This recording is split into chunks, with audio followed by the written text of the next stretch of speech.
오늘 우리가 함께 읽은 하나님 말씀 본문은요, 제자들에게 하신 지상 명령으로 잘 알려진 말씀입니다. 예수님께서 제자들에게 하신 가장 최상의 명령이라고도 말하죠.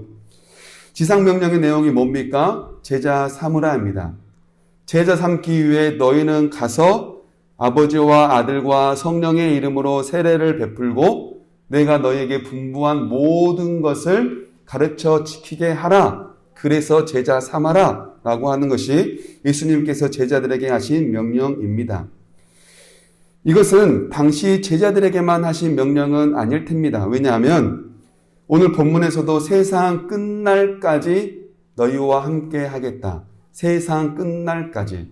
그렇다면 세상 끝날까지 이 명령은 지속되는 겁니다.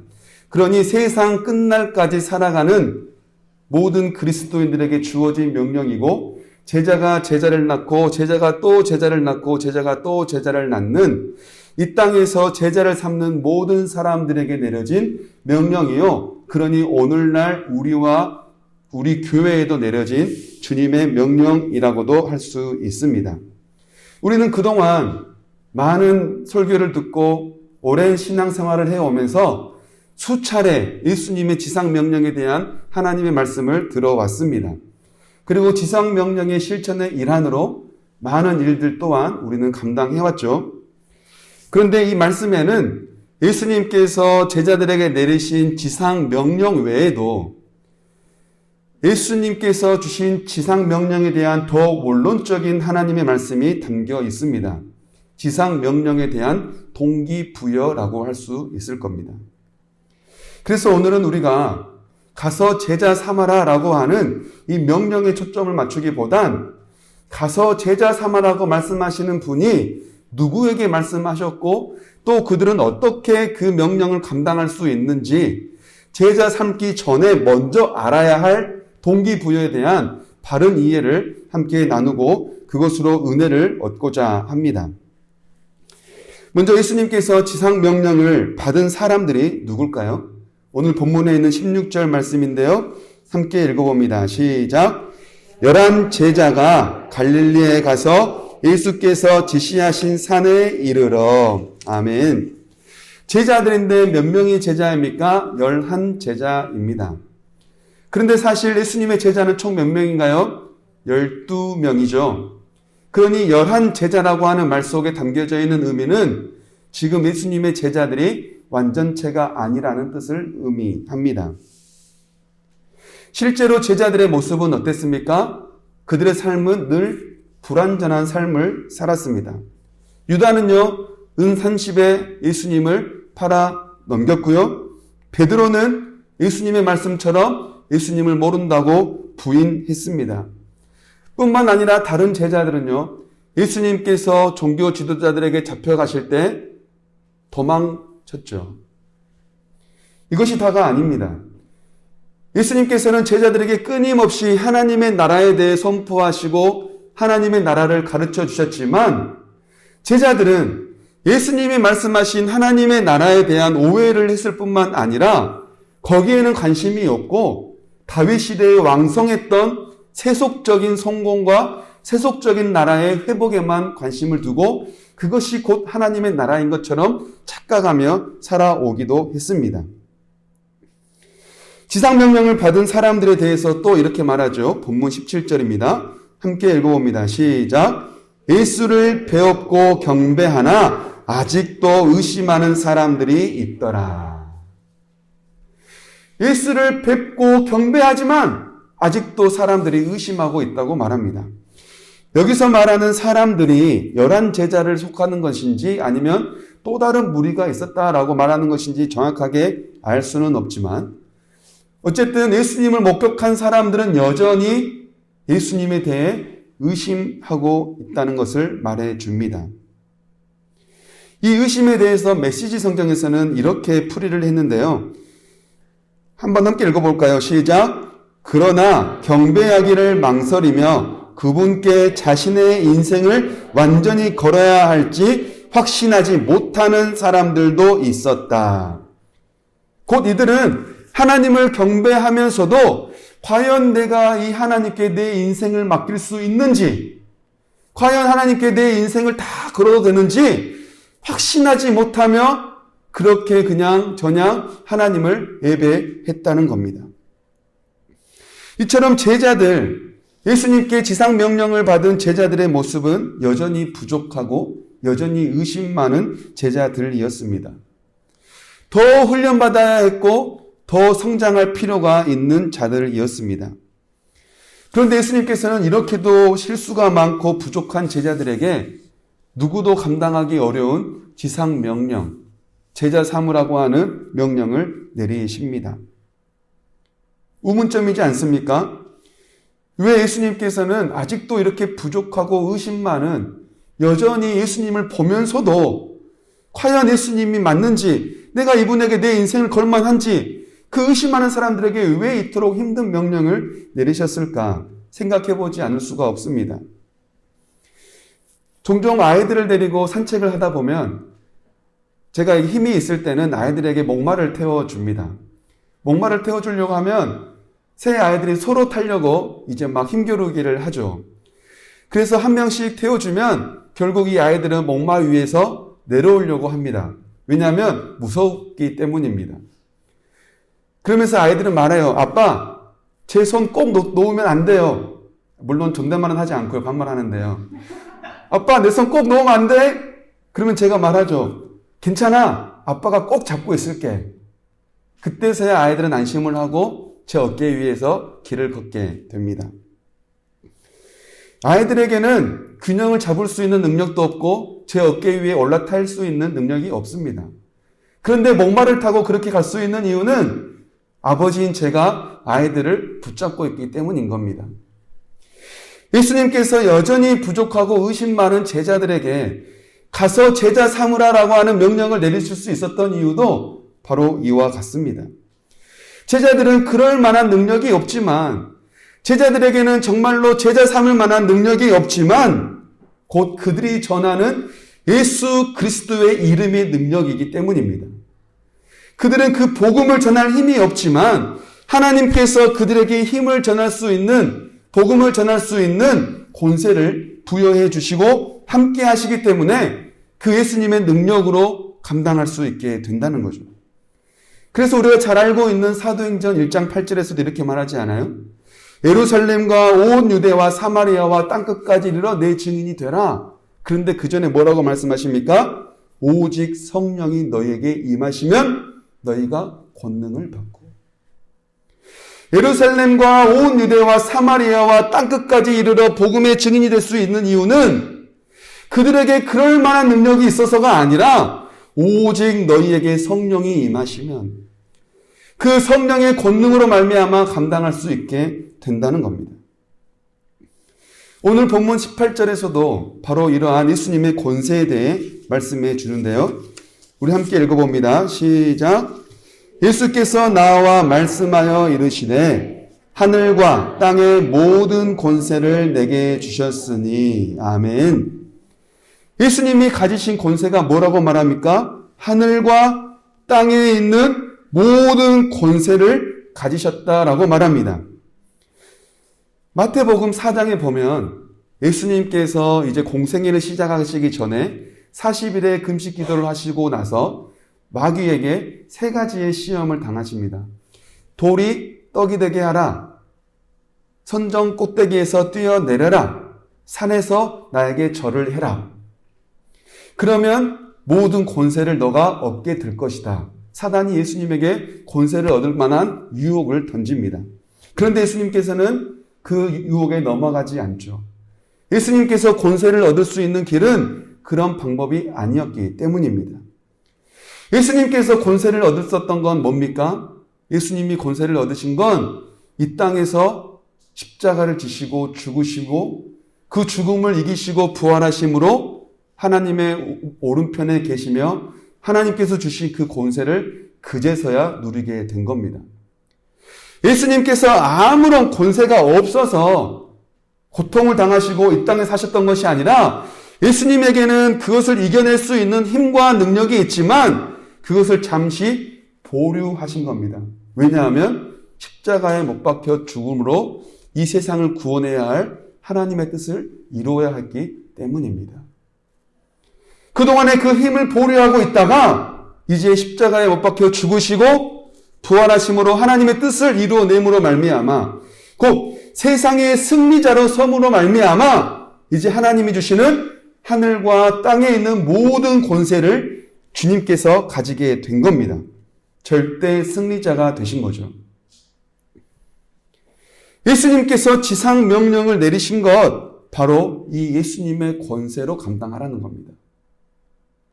너희에게는 그것을 감당할 만한 힘이 없지만 내가 바로 그 권세를 줄 테니 가라. 너희의 힘으로 갈 것이 아니라 이 예수의 권세로 가라. 그리고 제자를 삼으라 라고 말씀하신 겁니다. 주님께서는 자기의 힘으로 할 수 없는 이 명령, 제자 삼으라고 하는 이 명령을 그들에게 주고 나서 힘과 권세를 그것으로 감당할 수 있도록 위로를 주시면서 한 가지의 더 약속을 주십니다. 그 약속이 바로 우리가 한 번 더 읽었던 20절 하반절의 말씀입니다. 우리 함께 한 번 더 읽어볼까요? 시작!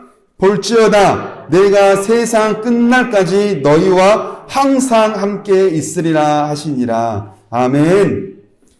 하늘과 땅의 모든 권세를 가지신 그 주님께서 약속하시는 것은 항상 너희와 함께 있을 것이라는 거예요. 주님께서 함께 하시는 날이 항상이라고 말합니다. 매일매일 한순간도 빠짐없이 우리와 함께 하신다는 겁니다.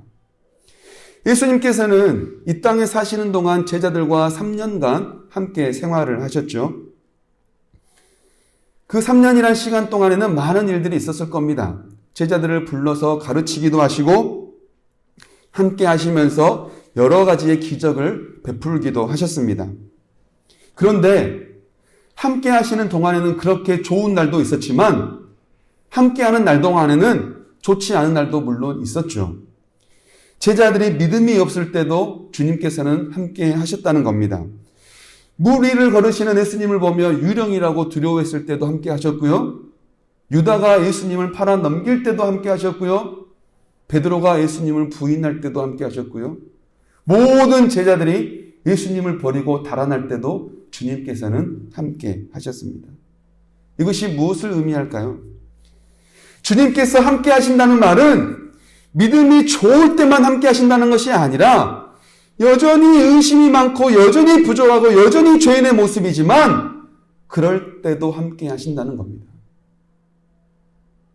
왜 우리는 좋을 때만 함께하면 좋지 않아요? 내 마음에 함께 있을 만할 때만 함께하면 더 좋잖아요. 그런데 주님께서는 그렇지 않다는 거예요. 모든 사람들이 나를 부인하고 나를 버리고 도망가고 나를 무섭다고 유령이나 취급해도 주님께서는 그럴 때마저도 제자들과 함께 하셨다는 겁니다. 그래서 주님께서 항상 함께 하신다는 이 말씀, 내가 너희와 함께하니 제자 삼으라라고 하는 이 말씀은 사실 우리에게 무거운 명령이기도 하지만 그 어느 것보다 가장 큰 위로의 말씀이기도 합니다.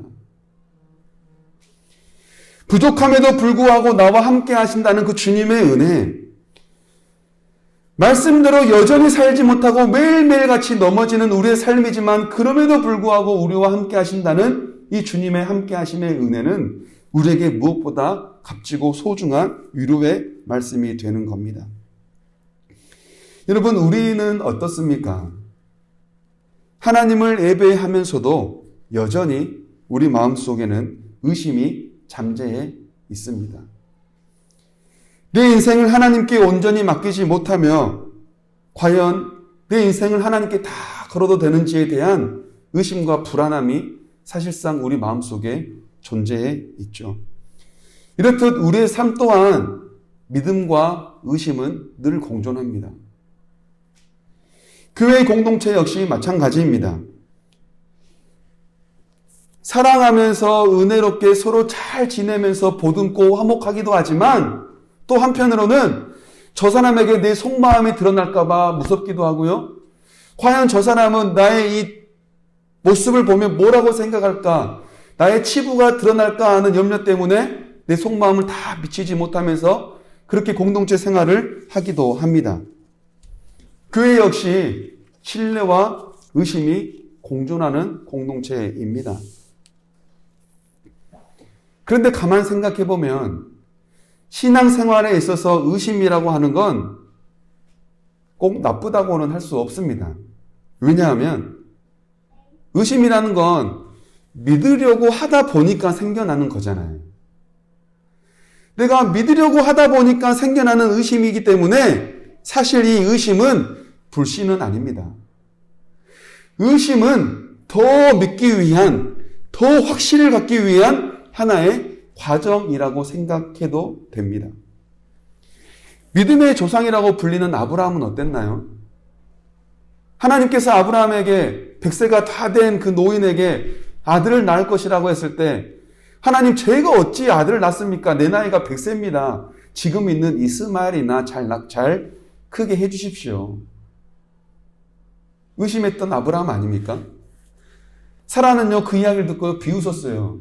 내가 무슨 아기를 이제 와서 생물학적으로 아이를 낳을 수 없었거든요. 예수님과 함께 살았던 제자들 또한 어떻습니까? 예수님과 함께 육체를 부딪히며 함께 살았던 그들 또한 예수님의 부활을 믿지 않았어요. 과연 정말로 예수님이 부활하신 것이 맞나? 여전히 예수님의 존재에 대해 의심하며 내 삶을 온전히 맡기지 못했던 것이 바로 오늘날 제자들의 모습이지 않습니까? 그러니 오늘 우리는 예수님을 보지도 않고 예수님의 육체와 함께 부딪히지도 않았는데 예수님의 부활을 믿고 예수님께 내 인생을 맡긴다는 것이 어찌 의심 없이 있을 수 있는 일은 아닌 거죠. 오히려 내 믿음 없음이 드러날까 봐 의심조차 하려고 하지 않는 것, 의심을 숨기는 것, 여러분 그것이 더 위험한 겁니다. 부족한 것을 인정할 때 우리 마음은 비로소 편해집니다. 이와 같이 믿어지지 않는 것, 의심이 있는 것, 그냥 그것을 솔직하게 고백할 때 우리의 마음이 편해져요. 믿어지지 않을 때, 의심이 들 때는 하나님께 솔직하게 고백할 수 있어야 합니다. 하나님, 저 믿어지지 않아요. 하나님, 저 의심돼요. 하나님께 나 모든 것을 다 맡겨야 될지 하나님 저 잘 모르겠어요. 솔직하게 하나님께 우리의 마음을 고백할 수 있어야 합니다. 그럴 때 하나님께서는 우리에게 하나님께 모든 것을 맡기며 하나님을 믿을 수 있는 그 기적 같은 역할을 또한 그 일들을 우리에게 허락해 주십니다. 믿을 수 있는 성령님을 보내주시고요. 그 성령님의 능력으로 놀라운 사실들을 믿을 수 있는 기적을 우리에게 허락해 주십니다. 예수님 보십시오. 처음에 제자들, 믿음 없는 자들을 부르지 않았습니까? 아무 믿음 없는 자들을 불러다가 하나씩 가르치고 그들의 앞에서 직접 행하시고 그들과 함께 생활하시는 그 시간 동안 조금씩 믿음을 갖게 하셔서 제자로 만드셨다는 것을 우리는 잘 알고 있습니다. 우리는 종종 나의 믿음 없는 모습을 보면서 하나님이 과연 나와 함께 하실까? 난 이렇게 믿음이 없고 난 이렇게 여전히 부족한데 하나님이 나를 싫어하시지는 않을까? 하나님께서는 이런 믿음 없는 나도 사랑하실까? 하나님은 나와 함께 하시지 않을 거야. 우리는 이렇게 생각할지 모릅니다. 그러나 하나님은 그런 우리와 함께 하십니다. 하나님은 여전히 부족한 우리와 함께 하신다는 거예요. 하나씩 말씀하시고 가르쳐 주시고 깨닫게 하셔서 조금씩 성장하게 하시고 조금씩 정금같이 우리를 그렇게 단련해 가신다는 겁니다. 그러니 우리는 주님 앞에 우리의 나약함과 우리의 의심 많음을 고백할 수 있어야 하고요. 숨김없이 우리의 삶을 하나님께 내드려야 할 수 있어야 합니다. 울고 있는 어린아이에게 아무리 좋은 거 가져다 줘봐야 무슨 소용 있나요? 울고 있는 어린아이에게 가장 큰 약이 되는 건 엄마가 곁에 있다는 사실밖에 없습니다. 아무리 울어봤자, 아무리 좋은 거 가져다 줘봤자 엄마가 옆에 없으면 아무 효과가 없어요. 불안에 떨고 있고 두려워하고 있는 그 어린아이에게 가장 큰 효력은 바로 엄마가 옆에 있다는 사실입니다. 여러분, 우리의 삶이 불안하고 우리의 삶이 여전히 의심 많지만 우리에게 가장 큰 효과는 다른 것 없습니다. 하나님께서 나와 함께 하신다는 사실을 믿고 받아들일 때 비로소 우리의 삶은 평안해질 수 있습니다. 제자 삼으라고 하는 이 주님의 명령이 얼마나 부담스럽고 얼마나 힘든 일입니까? 앞에 나설 것이 미리 걱정되고 뒤에 수습해야 할 일들이 미리 깝깝하게 느껴지지만 이 모든 것을 해결할 수 있는 건 하나님이 나와 함께 하신다는 사실을 받아들일 때에야 가능합니다. 그러니 제자 삼으라고 하는 주님의 명령을 받들기 전에 먼저 우리는 하나님이 나와 함께 하신다는 사실을 받아들여야 합니다. 하나님이 나와 함께 하신다는 사실을 내가 받아들이게 되면 가서 제자 삼으라고 하는 명령은 별 문제가 되지 않아요. 하나님이 나와 함께 하시잖아요. 하나님이 나와 함께 하신다는 그 확신과 믿음이 있으니 우리는 얼마든지 담대하게 나아갈 수 있게 되는 겁니다. 말씀을 맺고자 합니다. 당시 예수님의 명령을 들은 제자들은 11명이라고 오늘 본문에서는 말합니다.